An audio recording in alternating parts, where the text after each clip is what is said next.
Today is our last session. I can't believe that we came through 9 sessions. I think right now here we have our frequent participants. So thank you for being here for our last session. And if you all joined us for the very first session, Dr. Burnette is probably a familiar face because she was here kind of talking about child development, and she was also one of the persons who helped me kind of put this session together. So I'm so grateful to have here on our last session. But we also have Leslie Van Winkle. So Dr. Burnette and Leslie, they both work for the same organization. So for those of you who don't know, Dr. Burnette is a professor of psychology at the Munramai Institute, which is at the University of Nebraska Medical Center. She specializes in differential diagnosis of children suspected of having ASD, as well as the early screening practices to help identify young children who are at risk for the diagnosis. So we also have Leslie Van Winkle. So Leslie is a speech language pathologist and a behavioral analyst, also working at MMI located at the Nebraska Medical Center. She graduated from the University of Iowa with a degree in speech pathology in 2014, and she has been at MMI ever since, and that's a long time. In September 2020, she became a dually certified as a behavioral analyst in order to better serve individuals with ASD. She is passionate about supporting individuals and families who experience difficulties communicating through augmentative and alternative communication, individual group interventions, and also help in kind of training caregivers to help their children. And I think you all know me by now, but I'm a postdoctoral fellow in the Department of Educational Psychology at the University of Utah. My background is in school psychology, and I did my internship where Dr. Burnette and Leslie are right now, and that's how we know each other. So thank you for being here, and it's 9:30 for me, but it's 10:30 for them, so it's late, and I always want to say it because it kind of goes to show everyone's commitment, so I appreciate y'all. So today's goals, we will kind of touch and talk more about autism, but in relation to kind of the language and the communication aspect of it. I know the first session we kind of spoke about developmentally and like the diagnostics of autism spectrum disorder, but today's session will really focus on kind of the speech and language portions of it. So really understanding the range of language abilities when it comes to children with autism, and really becoming familiar with what language looks like in children with autism, and being able to identify and recognize any unusual language patterns that they have in comparison to children who are typically developing. And then we kind of switch gears to talk more about skills and give teach ways and strategies that, if you're a caregiver, if you're an educator, things that you all can use to help children communicate. And then we'll also kind of talk about how, children learn to communicate, because I think kind of knowing that background is important if we are to help children. So I am going to hand it over to our participants. Thank you. And I'm going to go ahead and share my screen. I'll real fast, quick, put this into slideshow. Okay. Thank you so much, Chat, for that introduction. So thrilled to be here and to get to participate in this discussion today. Like Chat said, my name is Leslie Van Winkle, and I'm a speech language pathologist and now behavior analyst at the Monroe-Meyer Institute. And it's my privilege to talk with you about speech, language, and communication. Dr. Burnette will join in with me once I kind of describe how children learn to communicate and kind of what are the differences we're going to start with what is the difference between speech, language, and communication, because all those words kind of can seem like they mean the same thing, and we're going to kind of tease those apart a little bit. What do language and communication look like in autism spectrum disorders? What Dr. Burnette's going to be talking with us about, and then what can you do, or what can caregivers or individuals who work with children who any child, what can we do to support their language and their communication development?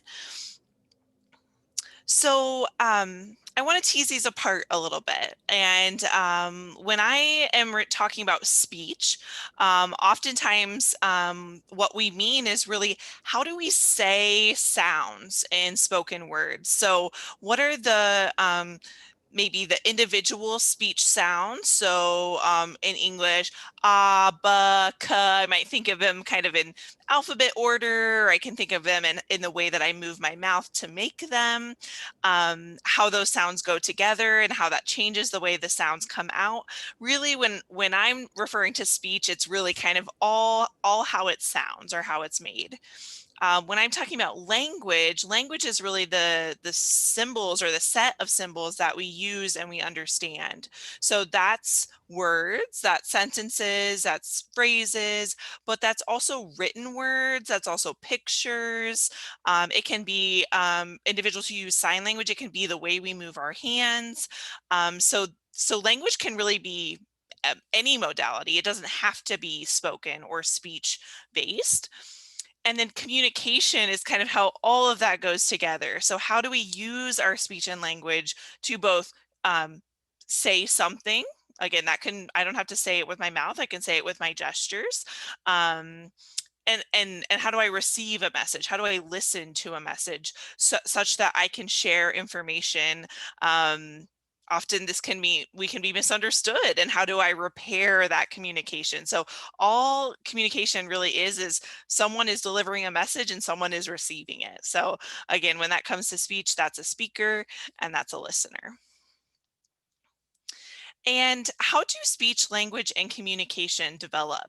So when we think of infants, the first thing we start to see infants do from a speech standpoint is that cooing, which is mostly just vowels or like open mouth posture. So they might go, ooh, ah, like that's really how we kind of think of a cooing. And many caregivers or adults who work with infants do that back. So they engage with the child in the way that the child is currently using their speech sounds, even if it's totally kind of random. So even if the child doesn't really mean to be making any of those sounds just happen just by breathing and having air come up through their voice box or their vocal folds. They just happen to kind of make speech sounds. And then that kind of turns into babbling. So as children get more control over their mouths and their tongues, they start to kind of figure out by chance how those sounds make. So maybe I open and shut my mouth while I make that ah sound. And so now it sounds like ma, ma, ma, ma, ma, ma, ma. And then caregivers hear that and that means something to them. And so they respond with lots of eye contact, and we often call it like parent ease, or like kind of a higher intonation. And that really kind of increases those interactions with infants and adults. And during all this time, eye contact is one of the best ways that infants kind of learn from their environment. And we see this develop over time. And this is something that from infancy, but also in, young toddlers, and as toddlers turn into 2-year-olds and 3-year-olds, we really, eye contact is such an important piece of that communication, because I can't know what's going on in my environment if I'm not kind of changing. If I'm looking at, let's say, Dr. Burnette, and then I'm going to look at chat to see how those interactions are playing out. And that's how I kind of, if I can switch my eye contact back and forth, I can see how those relations are going. So just like throwing a ball, if a caregiver throws a ball, the child often looks to the ball and then looks back at the caregiver like, what happened there? Or something of that nature. And then as infants turn into toddlers, or usually by about 9 to 12 months of age, we expect that toddlers are starting to use gestures. So often that starts with a reach that might turn into a little bit of a point. That might be kind of a grabbing gesture, maybe a shh gesture, maybe a what was that gesture. All of these things are happening before infants or toddlers are even using their first words. And then once all of those foundational skills have developed, that's really when we see those first words. And we often expect to see those around the first year of age. So sometimes those will start at 10 months, sometimes those will start at 14 months, but really that 1 year mark is when we want to start seeing some first words develop. Those might be mama or dada or ball or cat or dog, but often they are things in the child's environment that they see regularly and that parents are talking about frequently. And then usually by the second year or a 2-year-old's birthday, we're expecting that they're starting to put those words together. So if we know the word mama and we know the word car, when we see mama's car, we might say mama car, or we might say, daddy go. Often our kids, when they're following a typical sequence of development, use action words like go and stop and eat and play to kind of make meaning out of their environment and the words that they have learned. And then that takes off from there, as you can imagine. That turns into sentences and conversations, which is something that we're going to talk about a little bit more in depth as well.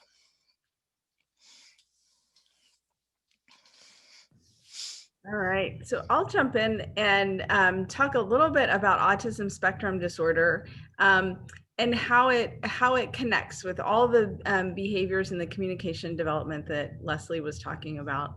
Before we do that, I just want to pause though and see if anyone has any questions for us, and see if there's anything people wanted to discuss about what Leslie said. I think all of this is, it's miraculous that this all happens before a year of age, and really even communication is happening just when kids are just weeks old. Those foundations are starting and developing. So communication is not just words. Like Leslie was saying, it's all these other things that are building on top of each other that are really helping those kids and those parents communicate with each other, with their eye contact and with their gestures and with their facial expressions, and then just even the sounds. And sometimes it's not even just the sounds, but it's the intonation. So you can tell if a kid is happy just by the intonation, or if they're upset, you know to listen for some of those differences. Those are all ways that we communicate with each other that just happen from such a really young age. It's really quite miraculous. When you kind of touched on, kind of phrases and sentences, I just want to also take it back to when it comes, because in Sri Lanka we speak different languages. And then, for example, in Sinhala, it can be how Leslie said, action words can be like baba ko or amadoi or baba ua. So it's like a verb and a noun together. Just, because a lot of families, that's kind of like the first language they expose them to Sinhala or Tamil. So just wanted to kind of give some examples. Thank you for adding that, Chad. Yeah, absolutely. And so when we think about autism spectrum disorder and how some of these behaviors are different in kids with autism, sometimes we may not, or parents may not, or even professionals may not recognize it really early on. But sometimes parents can know that maybe some of these things that we're talking about aren't happening, and maybe they're just not happening as frequently. So it doesn't mean that they have to be completely absent. It doesn't mean that these are just not there. That's not what it means at all. It means that sometimes we just may not see them as frequently, or kids may not really integrate the two or two or three of these behaviors together. And so when we think about our criteria, and we think about autism, kind of with us as professionals, we're really looking for certain behaviors. And some of these behaviors are what we call this social communication. That's one of our criteria for when we look at a diagnosis of autism. And so what we mean by that, Leslie, will you move to the next slide, please? Thank you. So what we mean by that are that some of these behaviors, whether it's in the first year of life or whether it's in the second year of life, because we know that gestures and words and eye contact continue, we all use them. So it's really a skill that just comes online, that is how we communicate and interact with each other.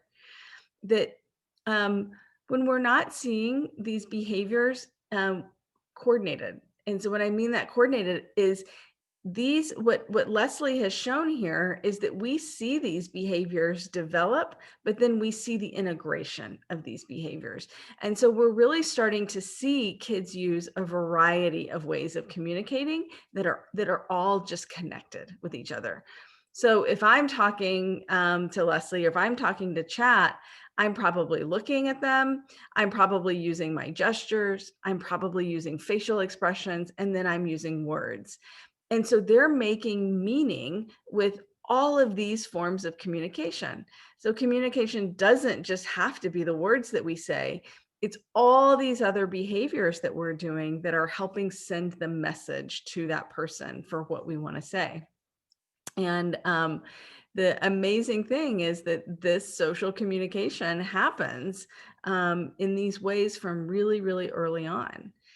And so for kids with autism, when we're thinking about, well, do they have autism or don't they? We're looking for skills and we're looking for behaviors that in a kid that doesn't have autism should be there from very, very early on in development. Their foundations, their early ways that we communicate with each other. And communication happens so fast, and that we sometimes we don't even realize that we're doing all of these things that we have listed here, that our facial expressions are changing, our intonation, our volume, maybe we're getting louder or softer,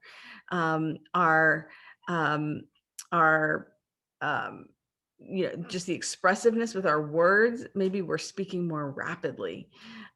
All of those pieces together make up a message. And that's really part of what we're looking for in autism is, are all of those pieces there? Some of them may be there, some of them may not be. And for those that are there, are they integrated with each other? Okay, great. So when we think about the next category that we look for, and when we think about a diagnosis of autism, we're talking about repetitive behaviors. And so we talked about that at the first session for, kind of what do you look for in repetitive behaviors? And there's a number of different things that we can look for, how kids can show repetitive behaviors. A lot of times we see it in their play where they might do the same thing over and over again. But we can also see repetitive language. And so this is another way that communication really is impacted in kids with autism. And some of these basic skills are really impacted. And so when we say repetitive communication, it can be repetitive sounds or repetitive words. So the kids might say the same words over and over again. Or maybe they're not saying their own words, maybe they're repeating what they hear from other people or what they hear from the television. And so if you think about it, if they're doing that and let's say kids are repeating what they hear on TV, they may be making eye contact and they may be using gestures with that. But if they're repeating someone else's language, we have to think about what message are they sending, because that's not a message that they're communicating. They're just repeating something, and we may not understand what they're meaning because we don't have the context for that information that they're telling us. And so we can see language really become quite repetitive in kids with autism. Sometimes too, kids will repeat how words are said. So if let's say a parent asks a kid, do you want some juice? And then every time they want juice, they ask their parent, do you want some juice? And they say it the same way every time with that same intonation that they heard it with the parents. And so the parent knows what they're asking, but really they're just repeating what the parent said instead of switching it and saying, I want juice. They're not recognizing that question, you can then respond with an answer. And so that's some of the ways that we see communication and language get really repetitive in kids with autism, is that it can look a number of different ways. And these are just some of the ways that we might start to see some of that repetitive language. Okay, Leslie and chat, are there other ways that you would think about communication or any of this repetitive language in kids with autism? I think you gave some really good examples. A couple others that I was going to mention, as far as like repeating how others say, how others speak, or the way they ask. I think that's a great example. So the phrase that the parent regularly uses in the context that the child has, learned, that's when they get juice, is a great example of how the child might learn to communicate that they want the juice. I think another one that I've seen too is kind of picking up on the intonation of like songs, or kind of sometimes the term we'll use is like sing song y. So there seems to be something like, for example, like for us, I might say like ready, set, go, and I have this very kind of over the top intonation that's really predictable, and that's often sometimes the way that we first introduce or first get kids who might be experiencing communication challenges to communicate, because there's this extra kind of layer that makes, because like Dr. Burnette said, we talk and we communicate very quickly all the time. And so as a child, not maybe knowing everything the parent is saying in general, and we'll talk about this a little bit later, but it might sound like a string of sounds to them. But if I kind of slow down right there and I go ready, set, and I make this kind of intonation is really intense, and I'm gasping and I'm creating a lot of animation for the child, that might make it more meaningful to them. And that might be how they kind of latch on to that phrase. And that might be why we see some of that repeating, because there seems to be this kind of extra information rather than just the sounds or the words that we're saying, if that makes sense. Chat, any examples there is kind of what we're saying too. You were using some examples before. Yeah, I think even just like some of the, examples that I gave previously. So for example, I think, a parent wants to find a child, like asking, where are you? We say babako. So every time like, a mom wants to find a child, the mom goes babako, and then the child will just repeat babako in the same babako, or like, the high tone or the low tone, or if there's like varying tones. I'm just like trying to process examples as you're speaking, Singhal. So I'll do a better job for the next slide. Great. And so I wanted to talk a little bit, I think, so I wanted to kind of review some of the things that we talked about at the start, but also talk about how can we support language and communication development. So we talked about the differences in speech, language, and communication. And I think you can kind of see as I talked through the development now, how that makes a little bit more sense. So maybe at the beginning, or infants are using speech or using the sounds that come out of their mouth, but maybe it's not for the purposes of communication initially. But when caregivers add meaning to those interactions, again, that often looks like talking to the child, being close to the child, repeating back the things the child says when they're quite, really tiny.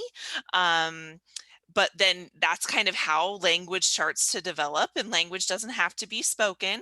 It can be gestures and eye contact, and those are things that are developing from birth, and something that we use to do that back and forth exchange of communication. And like Dr. Burnette said, in terms of autism spectrum disorder, we may see portions of those things. So we may see speech and language, but not for the purposes of communication. And the example of repeating a show or something where it's not necessarily directed or being used to communicate back and forth with someone else. The same is true for, it can be difficult for children with autism spectrum disorder to answer questions. So they might repeat what we ask, similar to the juice example, but I might say, "What's your name?" And they say, "What's your name?" Because maybe they think they're supposed to repeat me. They don't know how to respond to that question. And so that's kind of another example of where that repeating comes in. So there's not that back and forth communication that we look for. And that kind of missing integration of eye contact, facial expressions, gestures, speech, all of those together to really convey those messages. And then we wanted to talk some more about what can we do? Okay, so we know this is how it should develop. We know this might be what we might see that might concern us. One thing I wanted to add briefly too is sometimes kids with autism spectrum disorder don't yet use words. So their speech and language might be quite delayed, such that they don't say any words to communicate, and let's say they're 2 and they're not using any words yet. And that might look like taking our hand and pulling us to the cupboard to get us, because they know the snack is in the cupboard, and they know that you as the parent need to be at the cupboard in order for that snack to be delivered to them. That might look like giving you an item that they want you to do something with, like their cup. They want you to fill it up with juice or milk. And so we might not see that speech develop like we would hope that it would in the context of these discussions. And so we wanted to talk about what can we do to support language development and communication in children, especially if we're concerned. And just a quick note, if you are concerned about your child's speech and language development, speaking with your doctor or your primary care physician is a great person to start with, to let them know that you have some concerns, and you've heard of what typical development should look like, and you don't feel like your child is meeting that. But in the meantime, talking to your child as much as you can is really what we recommend first and foremost. So talking about what you're doing, talking about what they are doing. And often this might look like a shared activity. So maybe your child is coloring, and so you join them in coloring and you talk about what you're doing. Maybe your child's playing in a sandbox, and so you join them in playing in the sandbox and you talk about what you're doing. So I'm scooping the sand. Oh, pour the sand, something like that. And maybe reading books. Reading books is a great shared activity for children who are willing to sit and listen to a book. It might be a short book to start, might be a repetitive book so that they kind of know what to expect. Maybe like a book I think of is like Brown Bear, for example. What do you see? And really, those are really great opportunities to, the important piece is the shared part. So we want to have activities, even if they don't like any of the activities I just described, whatever it is that your child likes, that's what we want you to join in with them. And we want you to talk about what you're doing. And as much as possible, we try to meet our kids where they're at. So if they're not yet using words, we can use simple words to describe what we're doing. So maybe pour, sand, scoop, scoop. Maybe a child's using a few words and they're saying they're putting some phrases together.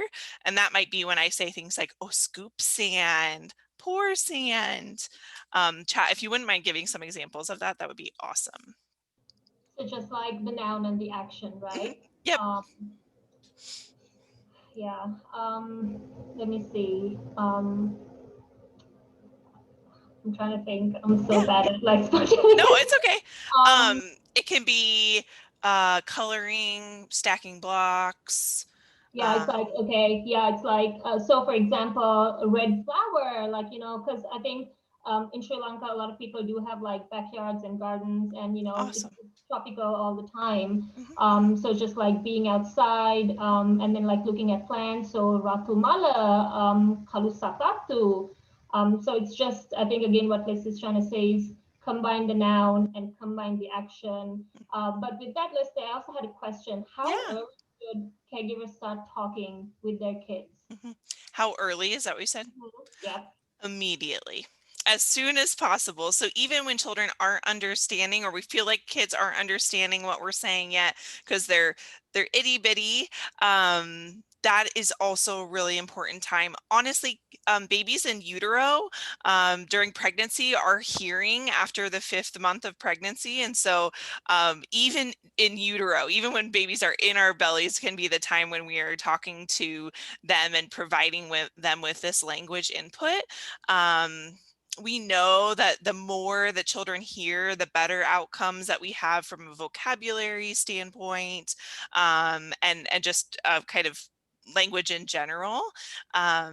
And for children with autism, there can be some fine-tuned things that someone might kind of, if this is the experience that you are having with your child, and you know, you're having trouble getting them to talk or learning to talk, there are some additional strategies that might be a little bit more fine-tuned. But every speech pathologist or provider that you work with will always say that, you know, talking as much as you can to your child, in all languages that you speak. So we know that being bilingual does not impact or prevent children from learning to talk or learning to communicate, even if they have an autism spectrum disorder. So it is always good to talk to them in as many ways as you can. There's really, as long as it's about what they're interested in and you're sharing an interaction with them, that is really what matters the most. What question, does anyone have any questions? Or we'd be happy to answer some more specific questions if you have questions about speech or language or communication. And also feel free to use the chat function if there's any questions too.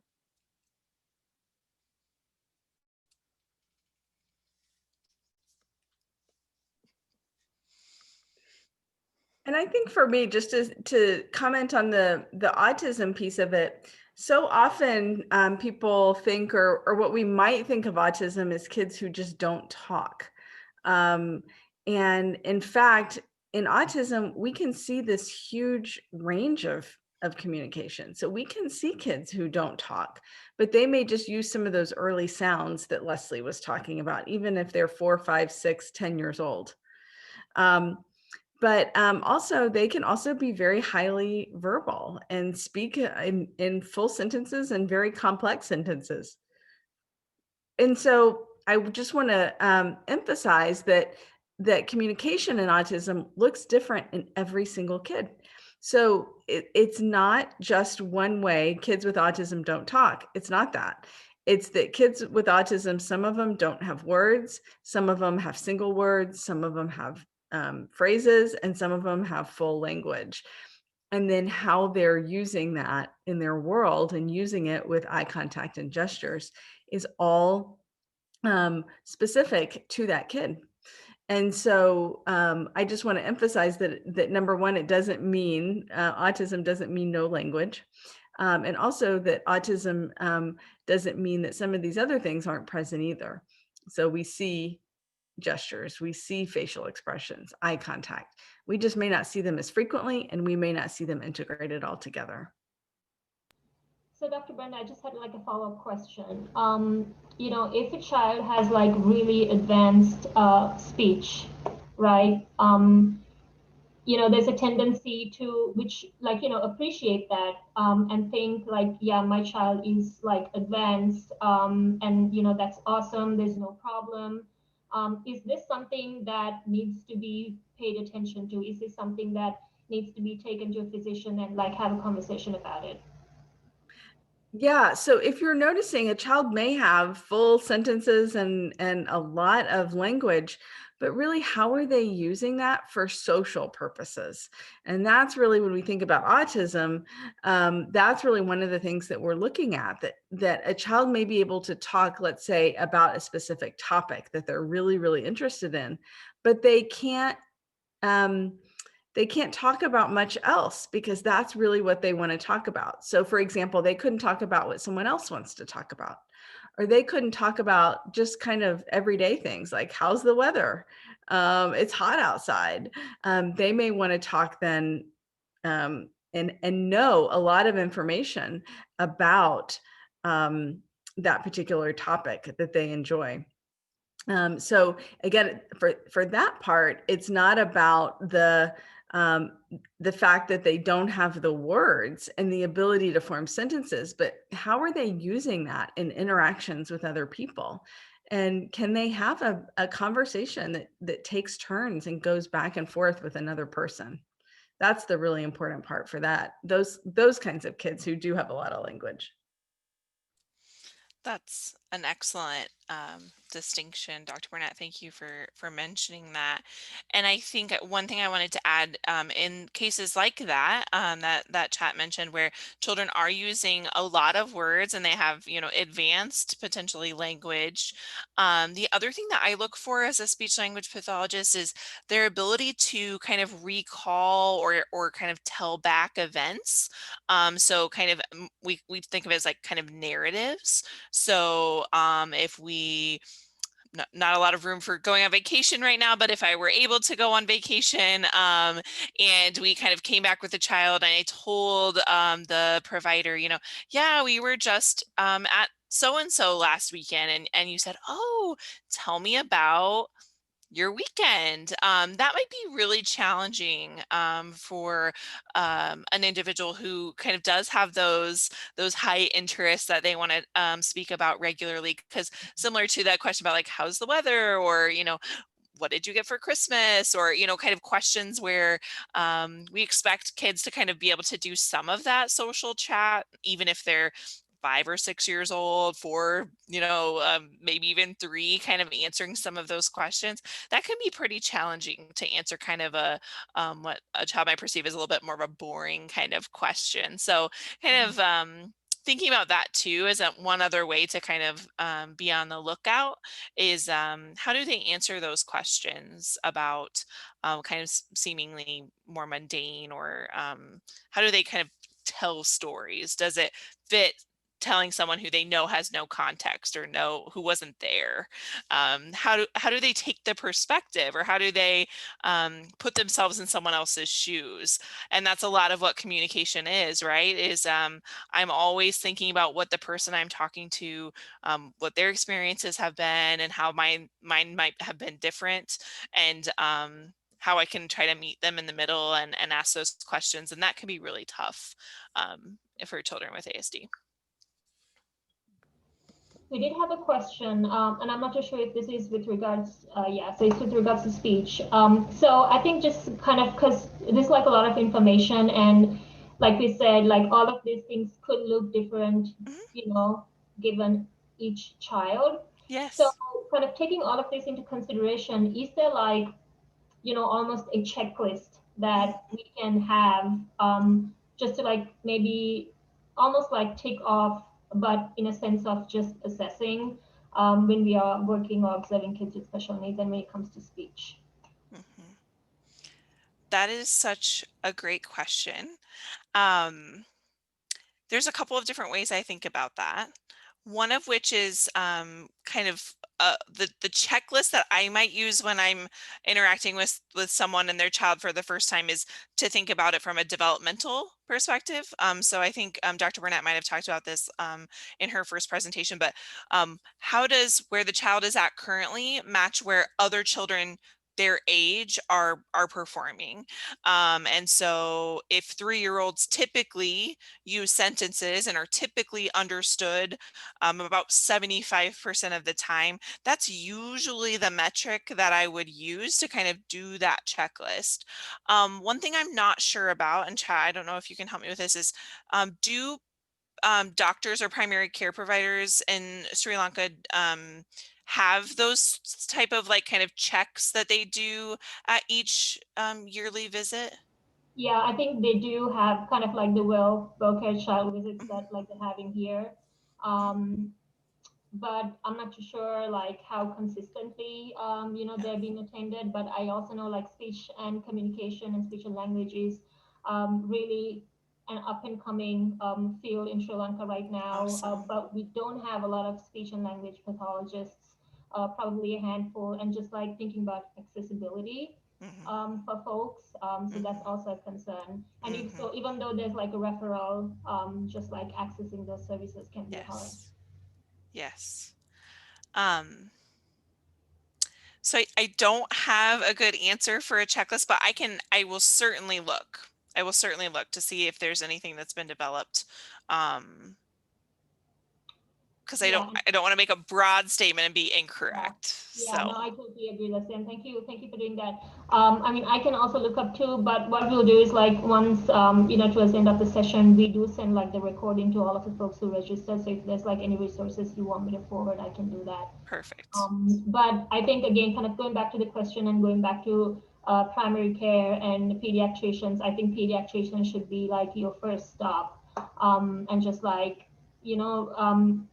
I think it's also kind of this stigma around child development, and just like having those conversations and saying, hey, my child is delayed. Also, there's a fear, which is totally normal.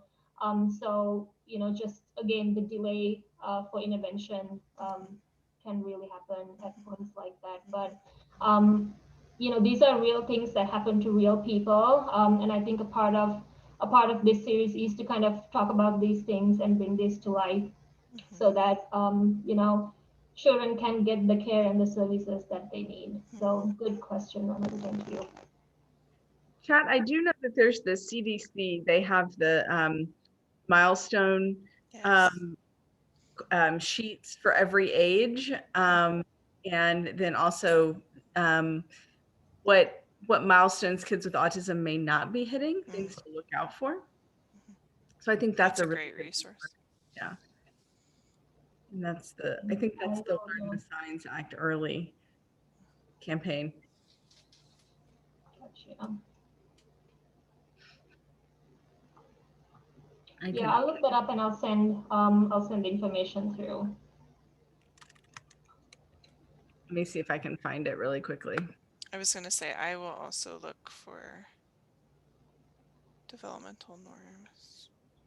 Yeah, and I know like a lot of participants that we have here are educators. Thanks, Dr. Burnette. So feel free to ask any questions that you may be, or any issues that you may be experiencing with the students you work with. Oh, wonderful. Yeah, we can talk about different things. Doesn't have to be this.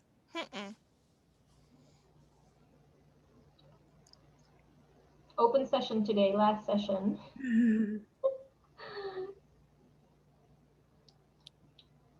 I think it's worth noting, like you said, Chat, like for individuals here too, children who talk, as soon as they're talking, it's hard for our pediatricians to refer as well.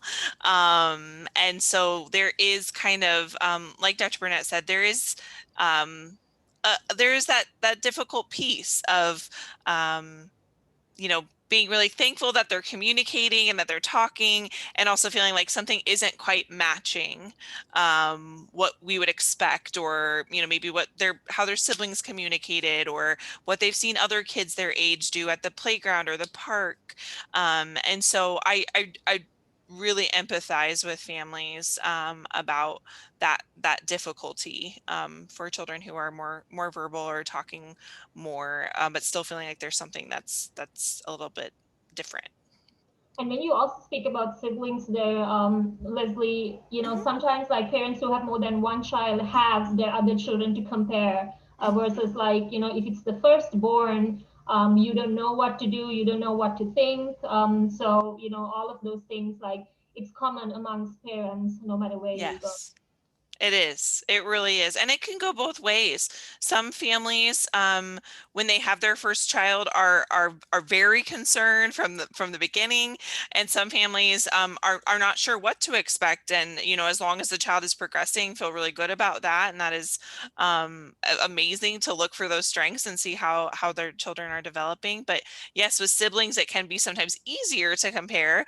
But like Dr. Burnette said about children with autism or individuals with autism, every single person is different, and so are individuals without autism, right? So some children develop very quickly, and some children don't, or are much more verbal than others. So it is a nice way, but yes, it can be kind of an extra challenge, and may not be as helpful sometimes as we hope it would be for those reasons. Yeah, absolutely. And I want to also kind of go back to the link that Dr. Burnette shared. And if you like really go through it, and I'm going to quickly I can stop sharing if you want to share. Okay, awesome. I just want to make sure I can always let y'all share back again. So this one really, you have all of, can you send your screen? My correct screen? Okay. So here, if you look at it, so you have all of the 2 months, the 4 months, all the way from 2 months to 5 years.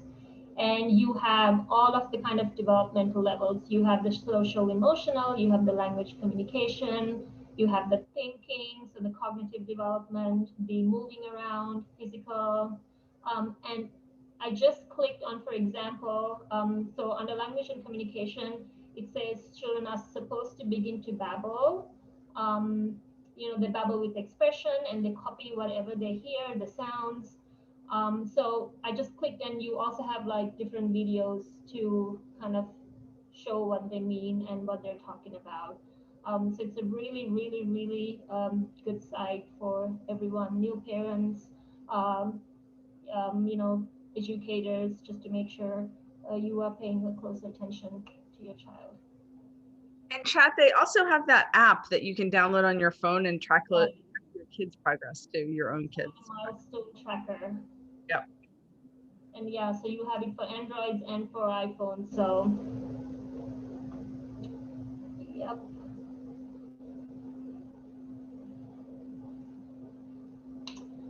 All right, just want to see. So these were like good questions. Let us know if you have anything else. We do have a couple more minutes.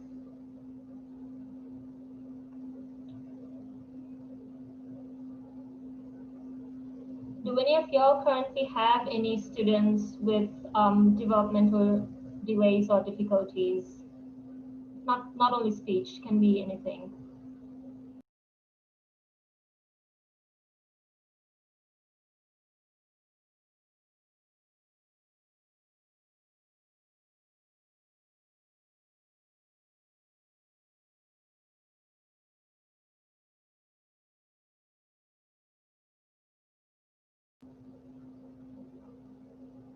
Okay, speech and behavior.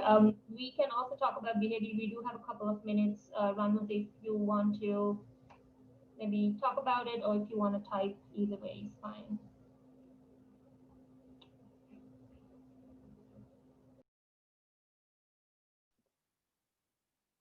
I think Leslie can probably speak to this topic really well, given her background, not only as a speech language pathologist, but also a behavior analyst. But really, I would just say that, one of the things that when we see families come in for an evaluation and they ask, does my kid have autism? We often see communication delays and we see behavior concerns. Those are two of the main things that bring kids in for evaluations. And one of the reasons they may still have autism, but one of the reasons that they may be having such behavior concerns is because they don't know how to effectively communicate. And so they aren't necessarily two different things. They're one thing that the behavior is resulting from the incredible frustration with not being able to communicate, what they want, what they need with another person. So behavior and communication go hand in hand. I'm glad you brought that up, Dr. Burnette.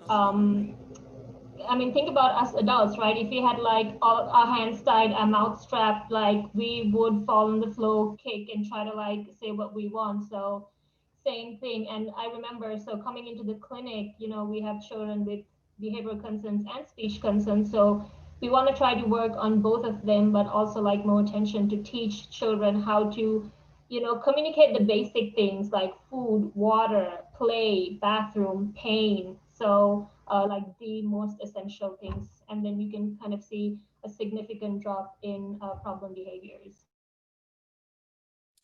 Absolutely.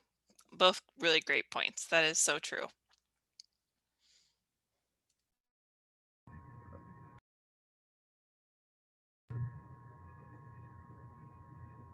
We could just think about that. You know, it doesn't even have to be if we're having a hard time communicating. Just imagine, you know, like if Leslie and I were to go to Sri Lanka, like we don't know, and be forced to like try to communicate in a language that we don't know. I mean, that's basically what kids with autism or kids who don't have a way to communicate, there's not the connection, there's not the way to express. And without gestures and use of eye contact, that would be almost impossible for us to do. Mm-hmm. So hi, so this particular child I'm talking about, he actually started in our center 2 months back. To the Autism Navigator, which is another resource. So the CDC one that is above, they have both autism concerns and just development in general. This Autism Navigator really focuses on those symptoms of autism and what does it look like at different ages. And so that can also be sometimes a really nice resource to give you just a list of what kinds of things you're looking for, behaviors that you're seeing or maybe are not present. So that too has a checklist. What? That too has a checklist, which is nice. Yes, yeah.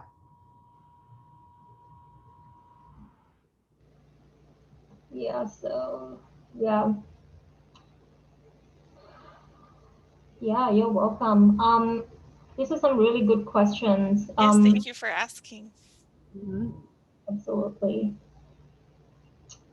And you know, if y'all have questions after this webinar, feel free to email me and I can forward those to Leslie and Dr. Burnette so we can get answers. But with that, I want to say we're here at the end of our session, and usually the tradition, and Dr. Burnette knows this, the tradition, Leslie, is to take a picture. We just like smile for 3 seconds, and then we just crop it out. And this is usually the time I, you know, ask participants if they want to switch on their camera. Feel free to, if not, no pressure. So I usually give a couple of seconds for people to do their hair and fix their lighting. But if not, no worries. We can, the 3 of us can smile.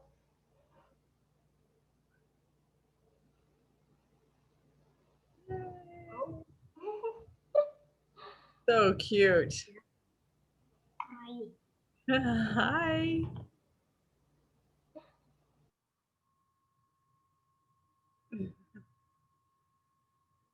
So usually by the count of 3, we smile for 3 seconds. We can do this. Awesome. So 1, 2, 3. All right. Perfect. Thank you so much.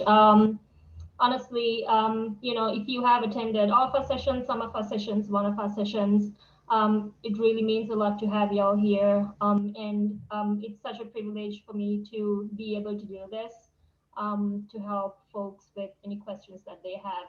And also a huge shout out to our 2 presenters who were here to talk about speech language pathology, which, and I think, you know, I wanted to incorporate a speech component to this session because previously we have had like speech questions. So I'm super grateful and thankful to have the 2 of y'all. So Thank with you that, for having us. absolutely, yeah. With that, I guess I won't see y'all next week, which is sad because usually I go, okay, I'll see y'all next week. But we will, we have all of our sessions on the website. So if you want to go back and refresh, feel free to visit those videos as well. And with that, everybody in Sri Lanka, have a great, great Saturday. Everybody in the US, have a great Friday night. Yes, thanks so much. You're welcome. Bye. Bye.